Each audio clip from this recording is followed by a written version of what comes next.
بسم اللہ الرحمن الرحیم۔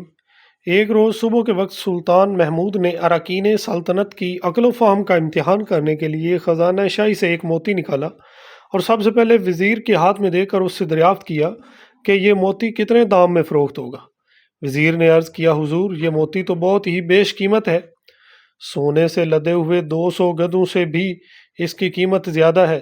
سلطان نے کہا، اچھا تو میرے حکم سے اس بیش بہا موتی کو ریزہ ریزہ کر دو۔ وزیر نے عرض کیا کہ حضور، اس موتی کو ضائع نہ کروں گا، میں آپ کے خزانہ دولت کا خیر خواہ ہوں اور اس ہیرے کو توڑنا بدخواہی ہوگی۔ بادشاہ نے اس کو شاباش دی اور ایک شاہی خلعت عطا فرمائی اور اس موتی کو وزیر کے ہاتھ سے لے کر سلطنت کے ایک دوسرے مقرب عہدیدار کو دیا اور اس سے بھی اس کی قیمت دریافت کی۔ اس نے کہا، حضور، اس بیش بہا موتی کی قیمت آپ کی آدھی سلطنت ہے، خدا اس موتی کو محفوظ رکھے۔ بادشاہ نے اس کو بھی حکم دیا کہ اس موتی کو ریزہ ریزہ کر دو۔ اس نے عرض کیا، حضور، ایسے قیمتی موتی کو توڑنے کے لیے میرا ہاتھ حرکت نہیں کر سکتا، اس موتی کو توڑنا خزانہ سلطنت سے دشمنی کے مترادف ہوگا۔ سلطان محمود نے اس کو بھی شاہی خلعت عطا فرمائی اور دیر تک اس کی تعریف کرتا رہا۔ غرض بادشاہ نے 65 اراکین سلطنت کو باری باری طلب کر کے یہی معاملہ فرمایا اور ہر ایک نے وزیر کی تقلید کی اور شاہی خلعت حاصل کرنے کے ساتھ ساتھ سلطان سے تعریفی کلمات بھی حاصل کیے۔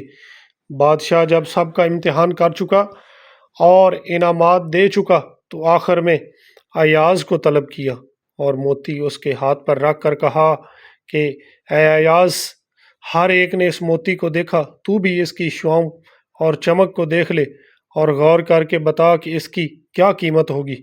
ایاز نے عرض کیا کہ حضور، جس قدر قیمت اس موتی کی عرض کروں گا، یہ موتی اس سے بھی کہیں زیادہ گراں اور بیش قیمت ہوگا۔ بادشاہ نے حکم دیا کہ اچھا تو فوراً اس ہیرے کو توڑ دے اور بالکل ریزہ ریزہ کر دے۔ ایاز سلطان کا مزاج شناس تھا اور سمجھ رہا تھا کہ بادشاہ اس وقت امتحان کر رہا ہے۔ سلطان کا حکم سنتے ہی اس نے گوہر بیش بہا کو چکنا چور کر دیا اور خلعت اور انعامات کی ذرا بھی طمع نہ کی۔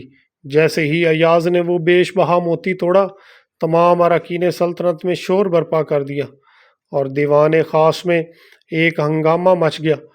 تمام وزراء سلطنت نے کہا کہ واللہ، یہ شخص بڑا ناشکرا اور نمک حرام ہے جس نے اس پر نور و محترم موتی کو توڑ دیا۔ ایاز نے کہا، اے محترم بزرگوں، بادشاہ کے حکم کی قیمت زیادہ ہے یا اس موتی کی؟ اے لوگو، تمہاری نظر موتی پر ہے، بادشاہ پر نہیں۔ میں تو اپنی نظر کو بادشاہ سے نہ ہٹاؤں گا اور موتی کی طرف رخ نہ کروں گا، کیونکہ بادشاہ سے نظر ہٹا کر موتی کی طرف متوجہ ہونا بادشاہ کی محبت اطاعت میں شرک ہے۔ جس وقت ایاز نے اس راز کو اراکین سلطنت پر ظاہر کیا، تمام اراکین جو ایاز کے مقرب بادشاہ ہونے کی وجہ سے حسد رکھتے تھے، اس کی فتح و کامیابی سے ذلیل و خوار ہو گئے۔